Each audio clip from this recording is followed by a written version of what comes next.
మనం కేసులు పెట్టొచ్చు. అప్పుడు వారికి తెలుసుద్ది, అరే 18 రోజులు అంబటి రాంబాబు గారిని జైల్లోకి పంపించామే,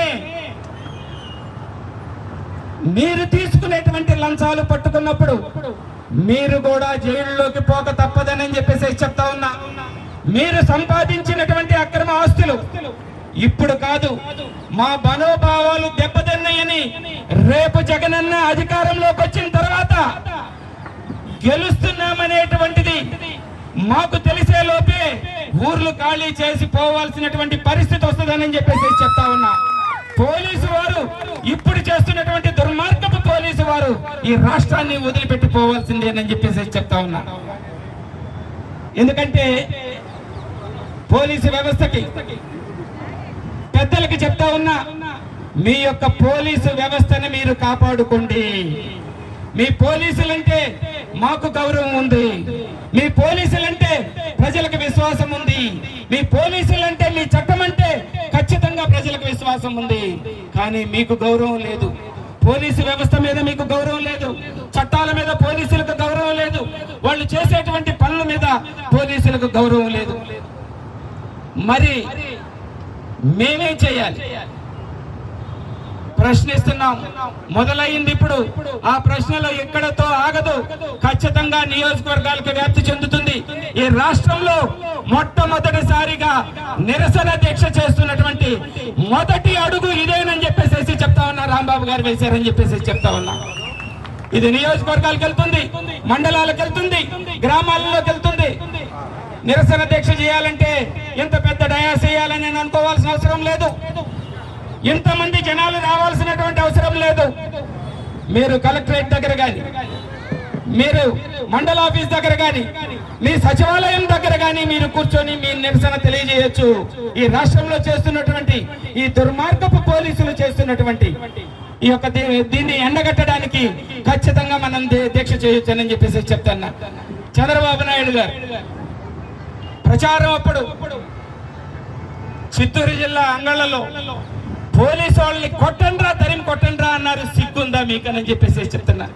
ఒక పోలీసు సోదరుడికి కన్ను పోయేటట్టుగా తెలుగుదేశం కూటమి నాయకులు తరిమి కొట్టారని చెప్పేసి, మరి అటువంటి చంద్రబాబు నాయుడు గారికి, అటువంటి దుర్మార్గంగా మాట్లాడినటువంటి చంద్రబాబు నాయుడు గారికి మరి ఈ పోలీసులు, పసుపు చొక్కాలు వేసుకున్నటువంటి పోలీసులు ఎలా ఈ దుర్మార్గాలు చేస్తున్నారని చెప్పేసి మాట్లాడుతున్నారు. మరి రాంబాబు గారు మా పెరట్లో కుక్క కూడా భయపడదని చెప్పేసి చెప్పారు.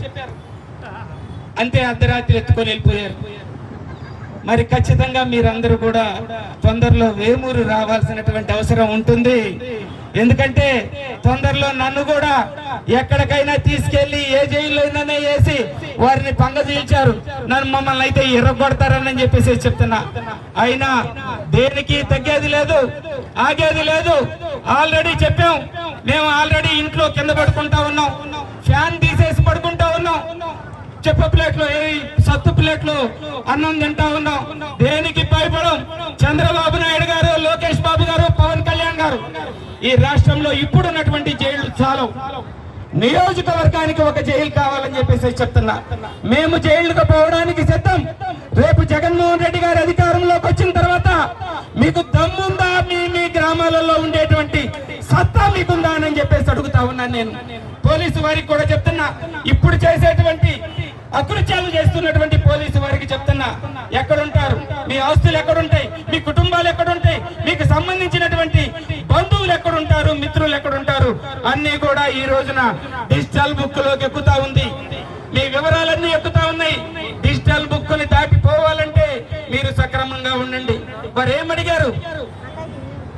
రాంబాబు గారి డిమాండ్లు ఏంటి? నా మీద చేసినటువంటి దాడి చేసినటువంటి వాళ్ళని శిక్షించండి. దాడి చేసింది నా మీద అయితే నన్ను జైల్లో వేయడం కాదు, దాడి చేసినటువంటి వాళ్ళని జైల్లో వేయండి అని చెప్పేసి అడిగారు. ఏం దాన్ని చేయలేరా? ఇంత అవసరమా? మరి నన్ను అర్ధరాత్రి నా పరిధి ఎక్కడైతే ఎక్కడో నల్లబాడుకు తీసుకొని